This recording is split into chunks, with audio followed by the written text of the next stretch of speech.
I skipped my childhood best friend's birthday after his new girlfriend called me the typical girl best friend and accused me of trying to steal him, and now he and our families are furious with me. Miles and I have known each other since we were 2 years old because our parents are best friends. While I wouldn't call Miles my best friend, we've always been close. We hang out occasionally and see each other at all the major holidays, thanks to our family's connection. Now, in our early 20s, our friendship is more casual, but it's still solid. The current issue stems from a dumb childhood memory that, at the time, was just a harmless moment. When we were 8 years old, we participated in a little wedding play at our after-school care. I was the bride, Miles was the groom, and the whole thing was a goofy production with bad songs and uncoordinated kids stumbling around. Naturally, our parents took pictures and videos of the play, proud of their little actors. To this day, one of those photos hangs on our respective family picture walls. Miles has been dating Lindy for the past year. They've known each other for 3 years, but their relationship only turned romantic recently. From the start, it was clear Lindy didn't like me. Every time we were at the same celebration, she'd make a snide comment about me being a typical girl best friend. Once, she even accused me of secretly wanting to sleep with Miles. I have no idea where she got that idea. Miles and I barely see each other outside of family functions, save for the occasional monthly catch-up over food.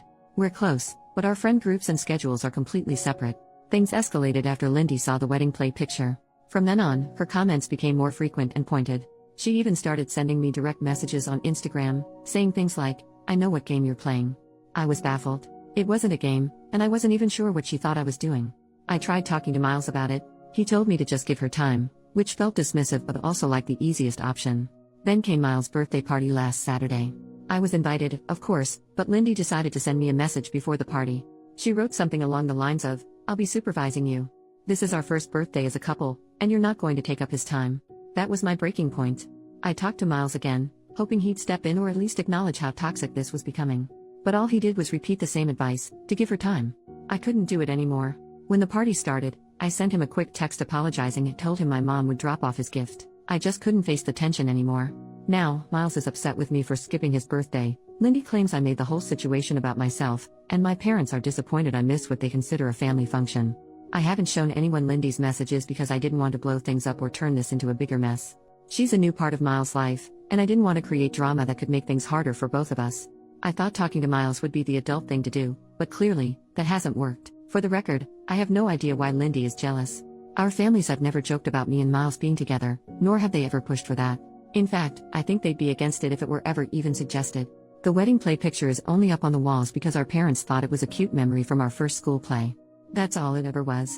So, am I wrong for skipping his birthday or was I totally reasonable in doing so? Update: after my last post, I decided to address everything head on. I talked to Miles first. Initially, he was upset with me, insisting that I was blowing things out of proportion. We went back and forth for a while, and after laying everything out, we both agreed to take some distance for now. He needed time to figure out his relationship with Lindy, and I didn't want to deal with the added stress of petty drama anymore.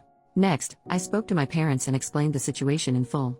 They were shocked and upset about how Lindy had been treating me, but they respected my decision to handle it myself. Still, it felt good to get it off my chest. For a little while, nothing else happened. Life moved on. Until Tuesday night. Some friends and I decided to take advantage of the midweek holiday and went to an Irish pub for karaoke. It was a fun night, at least until my best friend and I went to the restroom to freshen up. That's when everything spiraled. As we were touching up our makeup, Lindy and a group of her friends walked in. They immediately started making loud, passive-aggressive comments. Things like, "Man stealing bitches," and, "Imagine pretending to be a guy's friend just to sleep with him." Pick-me girls are the worst. They didn't address us directly, but they made it painfully obvious who they were talking about. It was cringy. It didn't stop there. They slowly edged closer to us, essentially cornering us near the hand dryers, acting like we weren't even there. My best friend finally had enough. She grabbed my hand, pushed through them, and pulled me along. We were almost back at our table when Lindy ran up behind me and yanked my hair. I lost my balance and fell backward onto a metal footrest. The impact was so bad I saw white. Before I could process what was happening, one of her friends poured beer on me. Then a fight broke out and at some point, someone dropped a heavy pint glass on my head. The next thing I knew, Lindy and her friends were being escorted out by the police, and I was taken to the hospital. The aftermath was worse than I expected. My parents and Miles' parents both rushed to the hospital, furious about what had happened. I was diagnosed with a severe concussion, a fractured nose, and a hairline fracture in my back. I ended up staying in the hospital until Thursday morning. In the meantime, Miles tried calling me repeatedly, but my parents told him it wasn't the right time for him to visit. I also received an official notice that a legal case had been opened against Lindy and one of her friends for assault and causing a public disturbance at the bar. Now I'll have to deal with the legal side of things too. Once I was home, I finally spoke to Miles. Our conversation was long and emotional. He admitted that Lindy's behavior went far beyond what I had experienced. She'd isolated him from friends, berated him constantly, and taken her frustrations out on him in terrifying ways. He described how she would scratch and bite him when she was angry, and how she made him feel trapped in the relationship. By the end of our talk, we were both in tears, apologizing to each other and vowing to rebuild our friendship. At the very least, we agreed to communicate more openly moving forward. Miles broke up with Lindy shortly after our conversation and is currently staying at my parents' house to get some space and figure things out. That's where things stand for now. Second update. Hi everyone, there's been some progress, so I wanted to provide an update. I'll share the main points now and dive into more details later. First of all, a court date has finally been set for the case against Lindy. It took 2 months to arrange and is still 3 months away, but at least something is happening. Our lawyer has explained that, as a first-time offender, Lindy is unlikely to face jail time. If she does, it would probably be no more than 3 months. More likely, she'll have to pay a fine equal to 100 days of her income or something similar. I've left all of this in my father's hands. I simply don't have the energy or the headspace to deal with it myself. There's also a second legal case underway, this time tied to my health. What started as a hairline fracture in my back has developed into a chronic condition. I'm in daily pain. Some days are better than others, but there hasn't been a single day where I've been completely pain-free.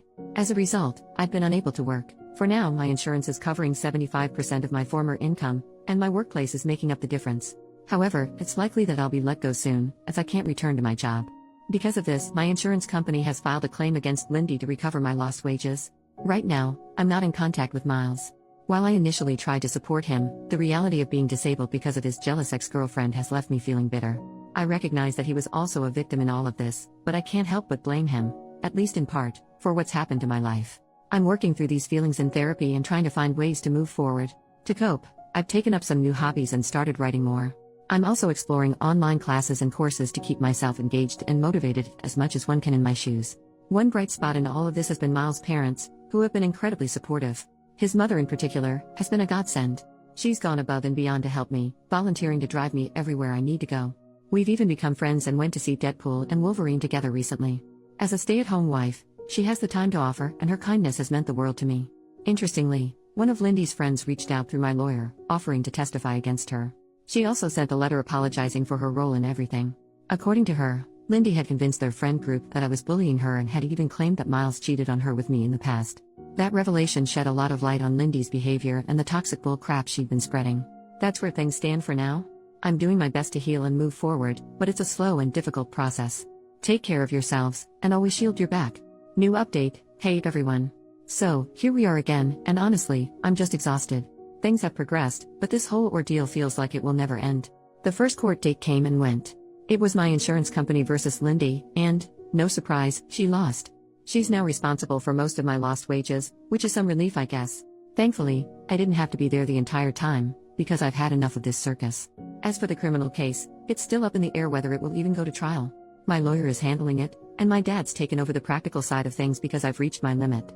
Lindy's legal team seems to be in full panic mode after that loss, but honestly, not my problem anymore.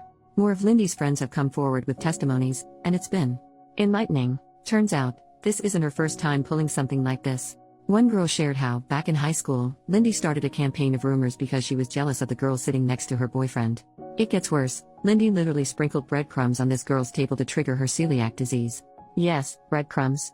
It wasn't provable back then, but now, with all these former friends speaking up, the truth is coming out. And let's be real, these people aren't stepping forward out of moral clarity, they're just terrified of the fallout on their own records. Receipts are pouring in, and the whole thing keeps getting uglier. Now let's talk about Miles, because that's another disaster. We're still not speaking, and for good reason. It turns out he's known for a while that Lindy was threatening him. She told him bad things would happen if he didn't cut me off and stop his parents from talking to me. And what did he do? He laughed it off, assuming she just meant breaking up with him. Nope, she was dead serious. She even started stalking me and one of his cousins, making fake profiles to send cryptic messages. And what did Miles do then? He talked her down. That's it. He let her spiral, and now I'm the one left dealing with the fallout. I'm furious. He knew she was unhinged and didn't do anything meaningful to stop her. His dad finally stepped in and dragged him to the police to file reports about everything. They've gathered evidence, including screenshots from when Lindy stalked his cousin and photos of injuries from when she got physical with Miles. At least something is being done now, but it's too little, too late for me. As for Lindy, she's gone quiet, except on TikTok of course. My friends keep sending me her cringy videos, and it's honestly disturbing. She's pretending like nothing is happening, posting trendy videos with her new boyfriend. From what I hear, she's living at his place now, probably because her parents cut her off. And the boyfriend? Well, my friend did some digging, and let's just say he fits her type. As my grandma likes to say, there's a lid for every pot. On the health front, things are still rough. My pain hasn't improved, and now it's radiating to my left hip. I'm waiting for a surgery appointment, which looks like it'll happen in early 2025. Most days, I feel like I'm held together with duct tape. On the bright side, I've made a few friends among the nurses. One of them even braids my hair, which is sweet. I'm also seeing a physiotherapist, though at this point it's mostly for massages to manage the pain. They suggested pool exercises, so now I'm in an aqua aerobics class for seniors. Honestly, the old ladies are a riot, except for one who always looks miserable, but I can't judge because I kind of get it. One piece of good news, I finally got approved for a wheelchair. It's been a game changer. Now I can go out with my friends without feeling like my body is going to collapse after an hour. I've also started taking some university courses for fun and playing way too much Fallout. So, there's that. And that's where things stand. It's still a mess, but I'm doing my best to get through it. Thanks for sticking around. I've really appreciated all of your comments and letting me vent.